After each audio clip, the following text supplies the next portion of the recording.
अस्सलामुअलैकुम। उम्मीद करता हूँ आप लोग सब खैरियत से होंगे। अल्लाह ताला आप लोगों को खुश रखे, आमीन।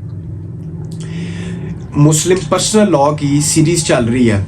इसके अंदर ये कवर अप किया है कि डिस्पोजल ऑफ प्रॉपर्टी बाय अ मुस्लिम, उसके कितने तरीके हैं। मैंने आपको वक़्फ़ बताया, मैंने हिबा बताया, मैंने विल वसीयत बताया। उसके बाद जो लास्ट टॉपिक है उसका, और आज मुस्लिम पर्सनल लॉ का, वो है इनहेरिटेंस, वरासत। ये वो वरासत उस सेंस में नहीं जाना कि किसको कितना हिस्सा जाना है, वो डिटेल्ड लेक्चर मैं उसकी सीरीज अलहदा से अपलोड करूंगा कि किसको, बच्चों को कितना जाना है, शेयर्स में कितना जाना है, रेजिड्यूरीज में कितना जाना है, और डिस्टेंट किंडर्ड में कितना जाना है, जो डिस्केंडेंट्स ऑफ द डिसीज्ड होते हैं। वो डिटेल्ड लेक्चर मैं अलहदा अपलोड करूंगा। ये यहाँ की हद तक है कि मरने के बाद जो बंदे के सर पे कर्जे होते हैं वो उसकी विरासत से किस तरह डिडक्ट होंगे, किस तरह लिए जाएंगे, ये इसके आज के जो है वो लेक्चर में जो है वो कवर अप हो जाएगा। इसको शुरू करते हैं। बिस्मिल्लाहिर्रहमानिर्रहीम। हर वीडियो के अंदर मैं एक चीज कहता होता हूं कि आप लोगों ने जो कुछ भी मैं बताऊं, आप लोगों ने उसको लाजमी नोट डाउन करना, लिख लेना है, ताकि इन फ्यूचर वो आपके काम आ सके। अब इसके पॉइंट्स बना के लिखते जाना। सबसे पहले ऊपर लिख लें इनहेरिटेंस, वरासत। ठीक हो गया। वरासत लिखने के बाद उसके आगे लिख लें तरका। तरका किसको कहते हैं? वैसे मोस्टली बोला जाता है कि तरका क्या होता है। तरका वो होता है कि जो मरने वाला शख्स होता है ना, उसकी जो जायदाद होती है उसको तरका बोलते हैं। कि एक शख्स जब मर जाता है उसके नाम जो प्रॉपर्टी होती है ना, वो क्या है? सारी तरका। उसको क्या कहोगे आप? तरका। उसको तरका कहते हैं। अब आ जाते हैं इनहेरिटेंस। नीचे आपने हेडिंग दे लेनी है कि इनहेरिटेंस, वरासत। इसमें अब नीचे पॉइंट्स जो मैं बताई जाऊं उसको हेडिंग्स बना के, जो आपको इजी लगता है आपने लिखते जाना है। इसके अंदर सबसे पहली चीज यहां पे ये लिखनी है कि इनहेरिटेंस में ये नहीं होगा कि सबसे पहले कि जो इंसान मर गया है तो जल्दी जल्दी जो उसकी प्रॉपर्टी है ना, वो जल्दी जल्दी डिस्ट्रीब्यूट कर दी जाए अमंग हिज और हर लीगल हियर्स। ठीक है। उसके वारसान में जो है वो जल्दी से जल्दी उसके वारसान में ये प्रॉपर्टी जो है ना अब विरासत में चली गई है, उनके वारसान में तकसीम कर दी जाए। Never, not at all. ठीक हो गया। यहां तक क्लियर है।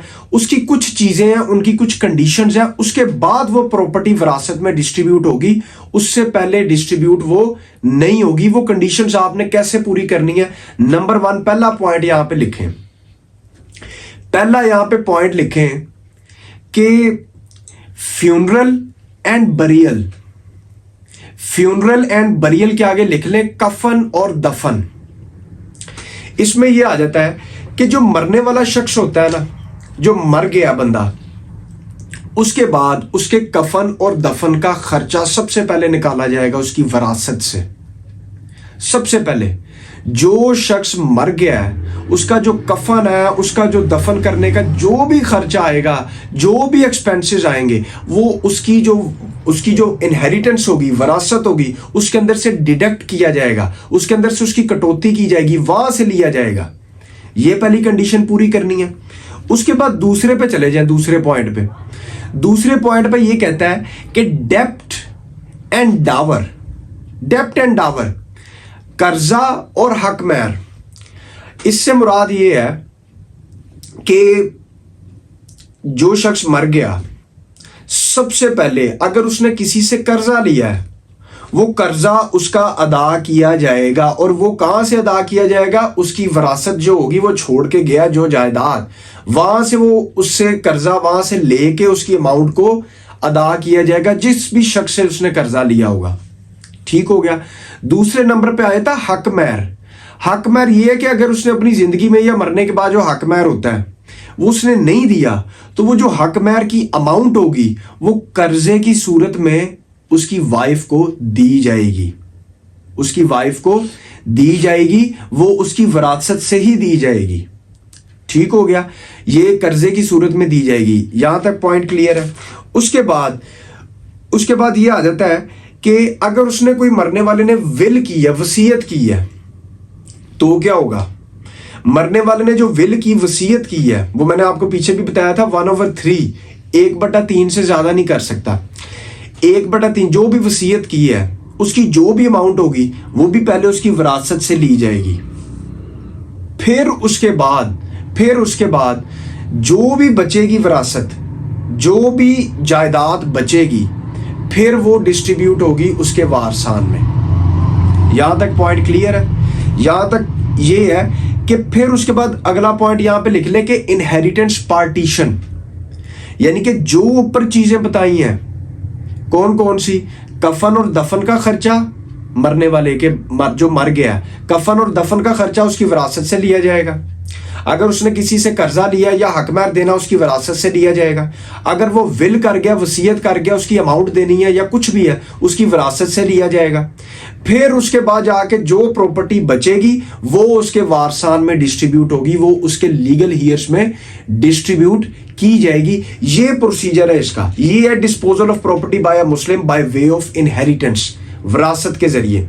अब आगे इसके आगे एक पॉइंट नोट कर लें, उसके आगे लिख लें नोट, NOTE, नोट।